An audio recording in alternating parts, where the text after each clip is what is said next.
Olá a todos, meu nome é Ricardo Raimondi, sou médico gastroenterologista e faço parte da equipe da ClinMed e hoje nesse vídeo nós vamos falar sobre constipação intestinal. Vamos falar sobre um assunto que é de bastante relevância por sua prevalência, por ser, enfim, muito comum e atingir até 15% da população em alguns levantamentos, que é a constipação intestinal. O famoso intestino preso, intestino trancado. Os seus sinônimos, nomes médicos, por assim dizer, são a constipação primária ou a constipação idiopática crônica. Todos esses para resumir uma situação em que o intestino ele não funciona de uma maneira adequada, com a presença de fezes mais ressecadas, com muito esforço no momento de evacuar e com um intervalo muito grande entre as evacuações. Se a pessoa evacua menos do que 3 vezes por semana, ela é considerada como tendo constipação intestinal.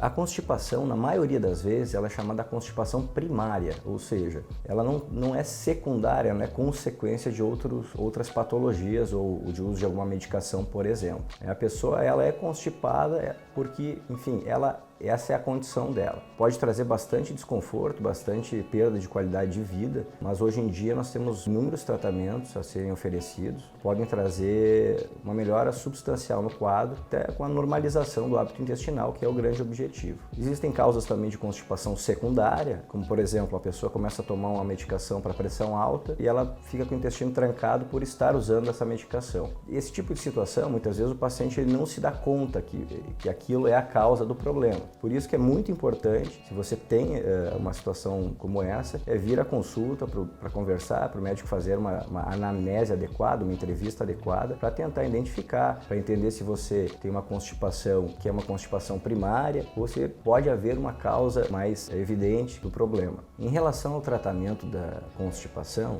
existe um tripé que é de grande valor, que é o aumento da ingesta de água, o aumento da ingesta de fibras e a prática regular de atividade física. Com essas mudanças de estilo de vida, por assim dizer, comportamentais, muitas vezes somente essas mudanças elas já são suficientes para normalizar o ritmo intestinal. Outros pacientes não vai ser suficiente apenas isso, mas existe realmente uma indumentária terapêutica bastante extensa hoje em dia, com o uso de diferentes tipos de medicações laxativas, e aí entra um parênteses que é importante, que grande parte dos laxativos que são utilizados há décadas, muitas vezes a pessoa usa aquilo, toma um chá, porque a avó tomava, muitas vezes isso pode ser nocivo à saúde. Boa parte desses laxativos, mesmo derivados de plantas, né, eles podem agredir o intestino e a longo prazo causar um prejuízo na função intestinal e na realidade piorar o problema.